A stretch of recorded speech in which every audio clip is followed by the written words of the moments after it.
Hello friends, तो कैसे हैं आप लोग? उम्मीद करते हैं कि अच्छे होंगे। एक बार स्वागत है आपका फिर से आरपी जनरल स्टडीज में। मैं आपका आरपी रोशन। जैसा कि आज से हम लोग स्टार्ट करने वाले हैं एनसीईआरटी की महत्वपूर्ण प्रश्न, कक्षा 8 की एनसीईआरटी की महत्वपूर्ण जितने भी वस्तुनिष्ठ ऑब्जेक्टिव प्रश्न होंगे, सभी प्रश्नों को आज ध्यान से हम लोग सॉल्व करेंगे। और एक एक प्रश्न आपके लिए बहुत ही महत्वपूर्ण होने वाला है, तो आप वीडियो को बिना स्किप किए ध्यान से शुरू से लेकर अंत तक जरूर देखिएगा। यह प्रश्न आपके लिए बहुत ही महत्वपूर्ण होने वाला है। तो आइए बिना समय को गंवाए वीडियो को स्टार्ट करते हैं। तो फर्स्ट क्वेश्चन आपके सामने आता है। भाई पहला क्वेश्चन है, मक्का उगाने के लिए निम्नलिखित में से कौन सी परिस्थिति अनिवार्य नहीं है? यानी अगर मुझे मक्का की खेती करनी हो तो कौन सी परिस्थिति जो होगी वो अनिवार्य नहीं होगी, अनुकूल नहीं होगी मक्का के लिए। तो ध्यान से देखिए, पहला ऑप्शन है उच्च तापमान, दूसरा ऑप्शन है आर्द्रता, तीसरा ऑप्शन है निम्न तापमान, चौथा है वर्षा। तो मक्का के लिए मेरे भाई अगर बात करें तो उच्च तापमान क्या होगा? सही है। आर्द्रता क्या होती है? आर्द्रता भी होनी चाहिए, जरूरी है। वर्षा भी जरूरी है, लेकिन निम्न तापमान, लो टेम्परेचर मक्का के लिए बिल्कुल सही नहीं है, क्योंकि अगर लो टेम्परेचर हुआ तो वाष्पोत्सर्जन की क्रिया क्या हो जाएगी? कम हो जाएगी, और इससे मक्का की वृद्धि नहीं हो पाएगी। इसलिए ऑप्शन नंबर कितना? ऑप्शन नंबर सी जो है, यह ऑप्शन आपका सही है। कोई दिक्कत? अपना भी आंसर कमेंट में जरूर दीजिए अगर आपको पता है तो। आइए दूसरे नंबर क्वेश्चन पे आते हैं। भाई दूसरा नंबर प्रश्न आपके सामने देखिए, अदरक के प्रवर्धन में आमतौर से किसे उपयोग किया जाता है? अदरक की अगर प्रवर्धन यानी अदरक की रोपाई जब होती है तो उसके लिए किसका उपयोग किया जाता है? अदरक के कौन से भाग का, कौन से पात का? बीज का? बिल्कुल नहीं। तन्ना का? यस, इसको प्रकंद भी बोलते हैं, यानी तन्ना का उपयोग करते हैं। ऑप्शन नंबर कितना? ऑप्शन नंबर बी, यानी अदरक का बताइए प्रवर्धन किससे होता है? तो तन्ना से होता है। कोई दिक्कत? चलिए क्वेश्चन नंबर 3 पे आते हैं। क्वेश्चन नंबर 3 आपके सामने है, ध्यान से सुनिएगा। जैव खाद के संदर्भ में निम्नलिखित में से कौन से कथन सही है? जैव खाद के संदर्भ में अगर बात करूं जैविक खाद के संदर्भ में, तो कौन से कथन जो है वो सही है? यह मृदा की जलधारिता क्षमता को बढ़ा देती है, इसमें सभी पादप पोषक संतुलित मात्रा में होते हैं, यह मृदा को ह्यूमस प्रदान करती है, इससे मृदा की बेहतर बनावट बेहतर होती है। तो अगर बात करते हैं तो इसका ऑप्शन नंबर बी पे बात करते हैं। इससे इसमें सभी पादप पोषक यानी जितने भी पौधों में न्यूट्रिएंट्स होते हैं वो संतुलन मात्रा में होते हैं। बात सही की गलत? Option number B is correct. कोई दिक्कत? आगे बढ़े तो आइए क्वेश्चन नंबर 4 पे आते हैं। खेतों में से खरपतवार निकालने के लिए किसान निम्नलिखित में से कौन से औजार का उपयोग करता है? खेत में जो फसल के साथ में जो अवांछनीय पौधे आ जाते हैं, जो खरपतवार होते हैं जिन्हें बोलते हैं हम लोग, उसको निकालने के लिए कौन से औजार का इस्तेमाल करते हैं? क्या फावड़ा का इस्तेमाल करते हैं, हल का, कुल्हाड़ी का? कल्टीवेटर। कुल्हाड़ी से कैसे निकालेंगे? हल से कैसे? कल्टीवेटर बाबू एक मशीन होता है, उससे कैसे करते हैं? यानी ऑप्शन नंबर ए फावड़ा। किसका इस्तेमाल करते हैं? फावड़ा से, कुदाल से। आगे बढ़े, आइए क्वेश्चन नंबर 5 पे आते हैं।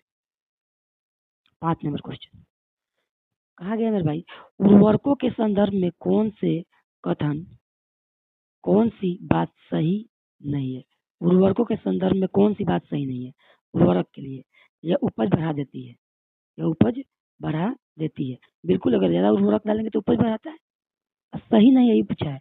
इसके अत्यधिक उपयोग करने से मिट्टी में पोषक का संतुलन बिगड़ जाता है।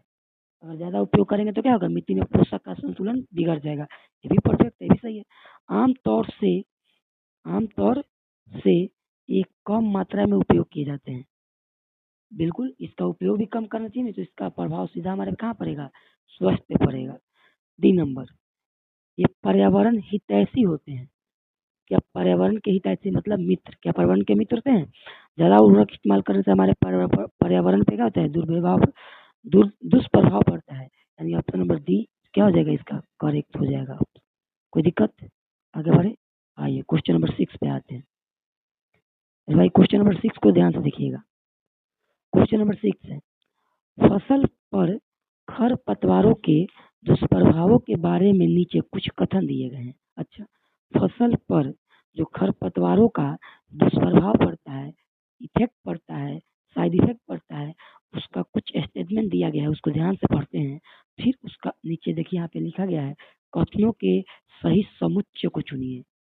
ठीक है, आइए 1 नंबर में है, वे फसल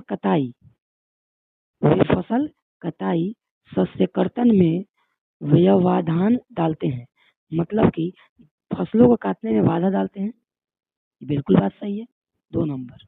यानी मैं बात करूँ तो 1 नंबर जो बात है ये सही है, जब फसल काटने चलते हैं तो बाधा डालता है। 2 नंबर, वे फसल की स्वस्थ वृद्धि में सहायता करते हैं। ये बात नहीं जमा, बिल्कुल गलत है।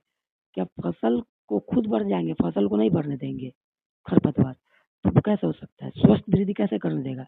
आइए 3 नंबर में, उसको वे फसल के पौधों के साथ जल, पोषकों, स्थान और प्रकाश के लिए प्रतिस्पर्धा करते हैं। मतलब कि प्रतिस्पर्धा का मतलब है कंपटीशन करते हैं। अगर मैं बात करूं मेरे भाई इसमें, तो ध्यान 4 नंबर, वे पौधों की वृद्धि पर प्रभाव डालते हैं, पौधों की वृद्धि पर प्रभाव डालते हैं, ये भी सही है। अगर देखिए जो क्या होते हैं, जो खरपतवार होते हैं पौधों की वृद्धि पर प्रभाव डालते हैं, उन्हें वृद्धि होने से क्या करते हैं, रोकते हैं। सब न्यूट्रिएंट्स खुद ले लेते हैं तो वृद्धि कैसे होगा? यानी ये भी आपका सही है। तो एक कौन सा गलत है मेरे भाई? 2 नंबर। तो सही कौन सा है? 1 3 4। तो 1 3 4 कहाँ पे? ऑप्शन नंबर ए में है। यानी ऑप्शन नंबर ए जो होगा क्या होगा? करेक्ट हो जाएगा। कोई दिक्कत? आगे बढ़े, आइए क्वेश्चन नंबर 7 पे आते हैं। 7 नंबर क्वेश्चन, हमारे देश में मानसून का मौसम कौन से महीनों में होता है? मानसून का जो मौसम होता है मेरे भाई, वो किस मंथ से शुरुआत होता है? Rainy season. अप्रैल से दिसंबर, बिल्कुल गलत है, बी नंबर। जून से लेकर सितंबर तक, जून से सितंबर, यस, ये आपका ऑप्शन जो है बी नंबर करेक्ट है, जून से सितंबर तक। कोई दिक्कत? आगे बढ़े, तो आइए क्वेश्चन नंबर 8 पे आते हैं। 8 नंबर क्वेश्चन है मेरे भाई, मृदा को ढीला करना और उलट पलट करना, मृदा को ढीला करना और क्या करना? उलट पलट करना, क्या कहा जाता है? तो सिंचाई मतलब तो पानी पटाना होता है। यानी option number A is wrong, गलत। सिंचाई करना, खुदाई नहीं होता है मृदा को। जुताई एवं हल चलाना, यस, ऑप्शन नंबर बी। जुताई का तो मतलब ही होता है ना, सी इज करेक्ट।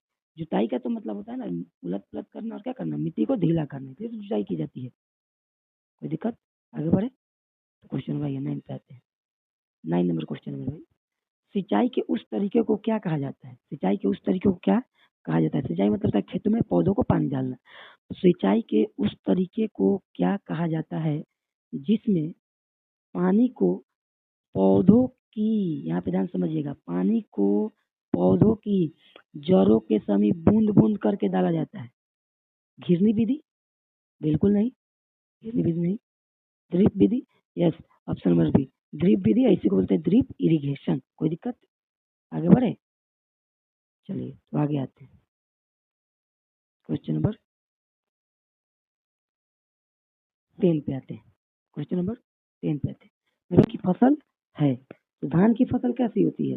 ध्यान देखिए, धान की फसल रबी, खरीफ, जायद, ये दोनों। तो धान की फसल जो होती है खरीफ फसल होती है।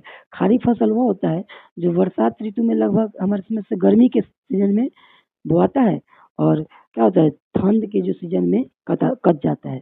तो इसलिए धान की जो फसल होती है बिल्कुल इस तरह की होती है, इसलिए ऑप्शन नंबर बी करेक्ट हो जाएगा, खरीफ फसल होती है। कोई दिक्कत?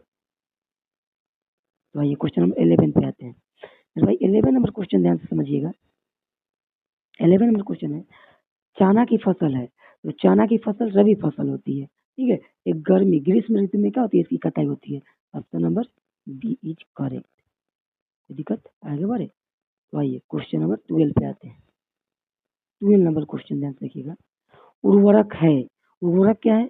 ऑर्गेनिक पदार्थ, अकार्बनिक लवण, ए एवं बी दोनों, इनमें से कोई नहीं। तो देखो भाई उर्वरक जो होता है ना, ये अजैविक पदार्थ होता है, यानी अकार्बनिक लवण होता है, और इसके ज़्यादा उपयोग से हमारे खेतों की स्थिति खराब होती है, मिट्टी जो होती है खराब हो जाती है। तो ऑप्शन नंबर क्या है? बी। लेकिन आजकल लोग ज़्यादा इसी का इस्तेमाल कर रहे हैं। जैसे अगर उर्वरक उर्वरक के बारे में बात करें तो उर्वरक जो होता है ये अकार्बनिक लवण होता है। जैसे आप लोग यूरिया खेतों में इस्तेमाल होती है आज के समय में, यूरिया, डाई, ये सब क्या है? अमोनिया, कीटनाशक, ये सब क्या है? अकार्बनिक लवण है। ये सब क्या है? अकार्बनिक लवण है। तो इसलिए option number B is correct answer. कोई दिक्कत? इस तरह से हम लोग का आज का जो एनसीईआरटी का जो कलेक्शन था एमसीक्यू का ये कंप्लीट होता है। और आप लोग अपना इतना कीमती समय दिए इसके लिए बहुत बहुत धन्यवाद। और तब तक के लिए जय हिंद।